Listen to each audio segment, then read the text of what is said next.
When I say Asians, y'all say with attitude. Asian! With attitude! Asian! With attitude! Asian! With attitude! Asian! With attitude! The tipping point was when Grandpa Vicha, the old time man in San Francisco, was pushed and died.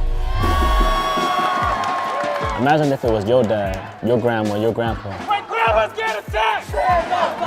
I don't imagine. That is my dad.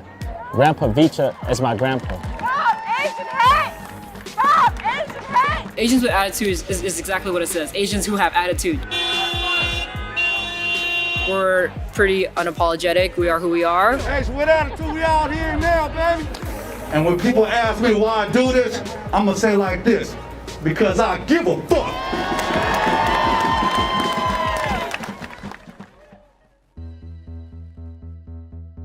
When I first patrolled, they ran away from me. It hurts me so much because they didn't know who I was.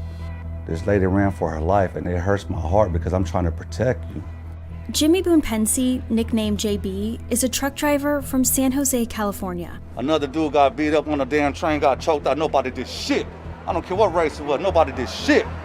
In early 2021, JB began patrolling the streets of Oakland's Chinatown every day after work. Something has to be done. I couldn't just sit back and not do anything about it.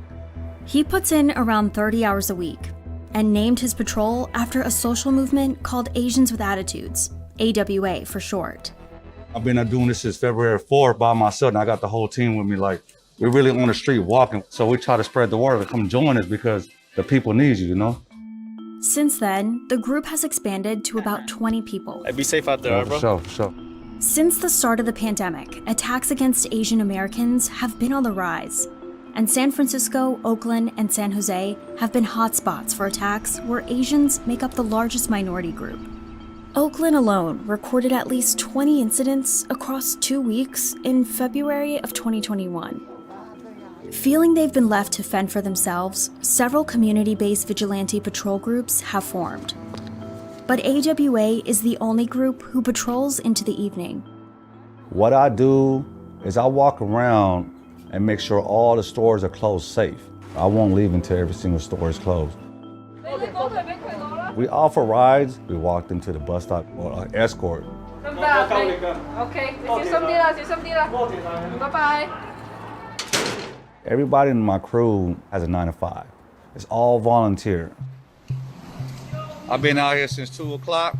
We're really out here, man, you know what I'm saying? So, can't stop, won't stop, you feel me? Here's the flyer. Here's the information.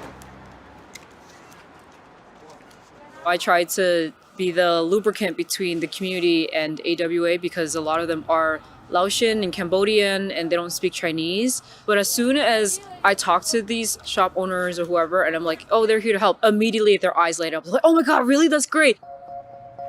A lot of times, tragedy is what brings people together. Through JB's actions, AWA just became a movement. The sparks was already there, he just exploded it. We're having a big rally on Saturday. It's good, like Asians have to voice out. Yeah. I think that is very important, especially Chinese. Yeah. They really like scared. We're stronger together, you know? The Asian community is going through a lot of suffering. No one's shopping in the community. Everybody's scared to come out. Everybody want to close the shop early. The police is not doing enough. It's all over the news, top story, and why they're not around. Before starting the patrol, JB didn't know anything about social media or activism, but now sees an opportunity to expand the scope of AWA, using it to bring greater awareness to issues facing Asian Americans, while also bridging divides within the community itself. I wasn't really like book smart. I'm new to everything. I mean, every single thing. I'm just a regular guy working 12 hours a day. I never thought I would have to step up and become this person I am today. I wish I could go back to town to read more, to be more educated, so I would know about a lot of history of how things run and like political stuff, so I could have a better understanding of how the world works, how it functions. I bring this AWA movement, just like the Black Panther, did make a name, and I respect that. To show that we could come strong like this, yeah, why not? Take it to the streets and let our president be known.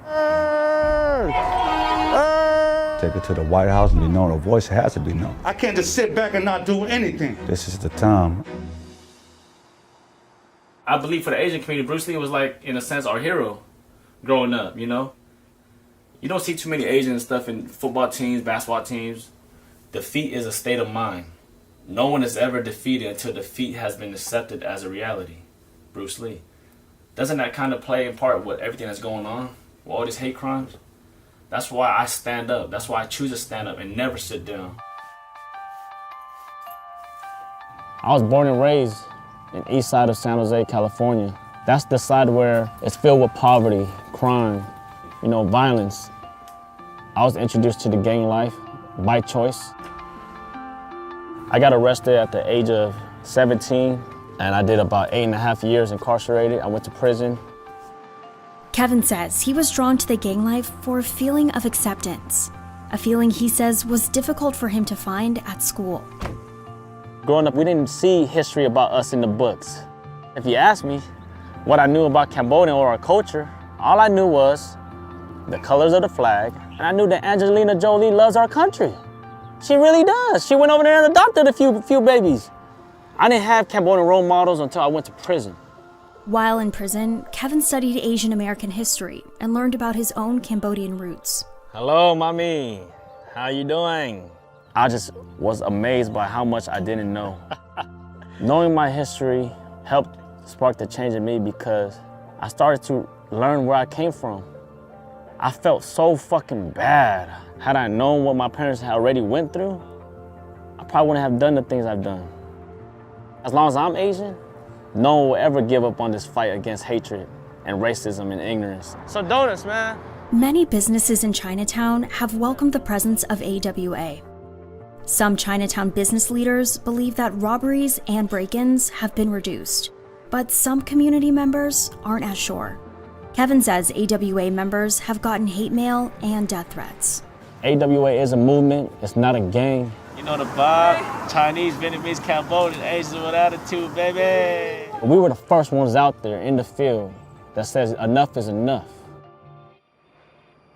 Usually when I wear red tones, it's like when I'm ready to fight. At least with the younger generation, like they're all fired up.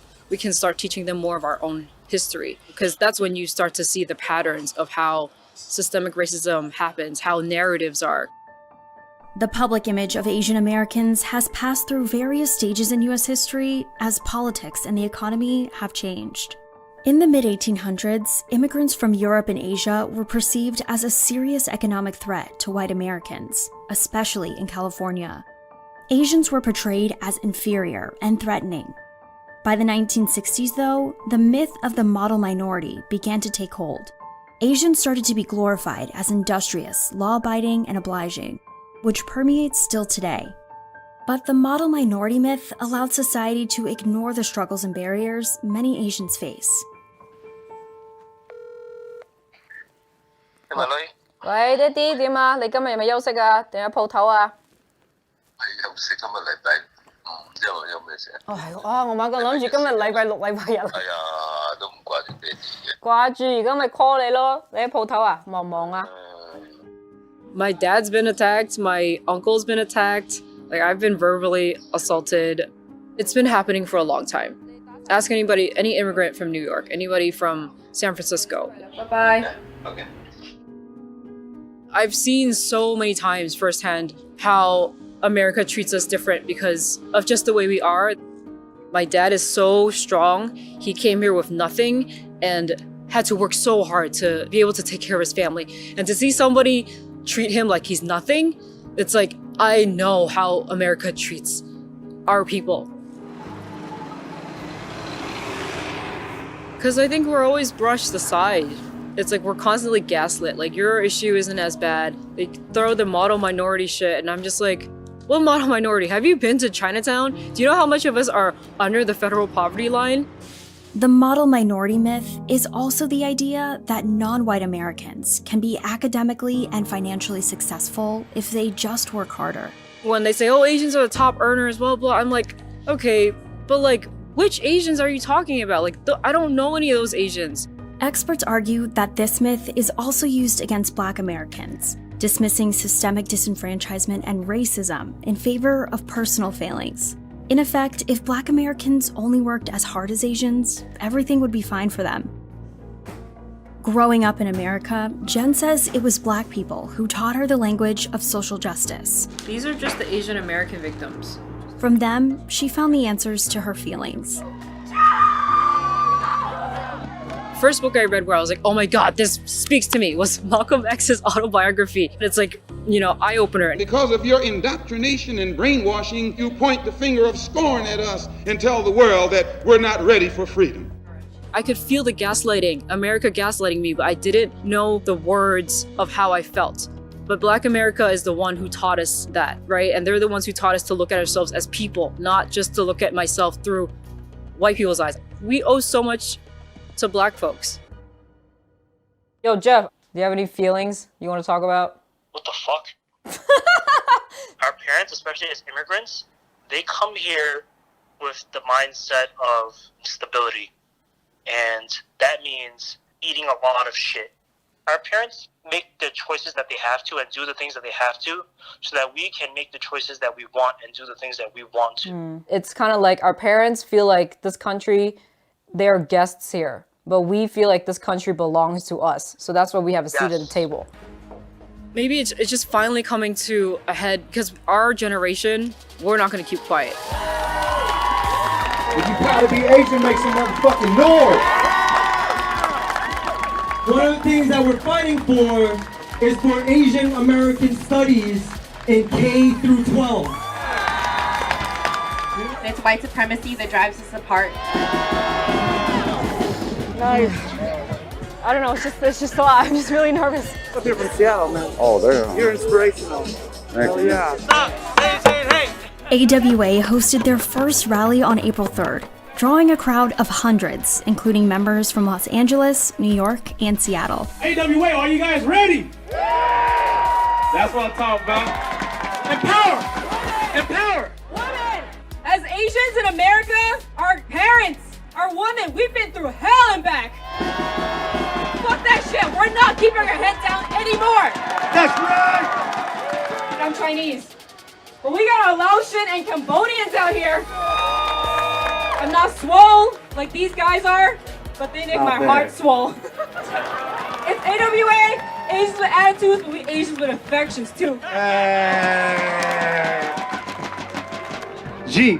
Let's get it! I know, because music is universal and love is universal. You don't gotta understand what I want to say. You just gotta feel the cadence, feel the flow, feel my vibe, feel my soul. They don't care about us. Oh, my brother, sister, let me see your hands up! Stand up for injustice 和 stand up for 不公平的待遇，就算有不同的政见和来自不同的派系，别人怎么看你根本不用太过在意。面对困难挑战新的一代，华人在这在地。Make some motherfucking noise! Make some motherfucking noise! I'm loud as hell. Stand up, fight back! It's us having the audacity to feel like we belong here and to fight, but also keeping in mind all of our cultures and stuff. I know it's not gonna stop. That's all I can say. The world's finally get to open their eyes and see what's going on. It's like, why do it take violence or people to die just to open up the world's eye? Why? We always been American. Asian people always been Americans.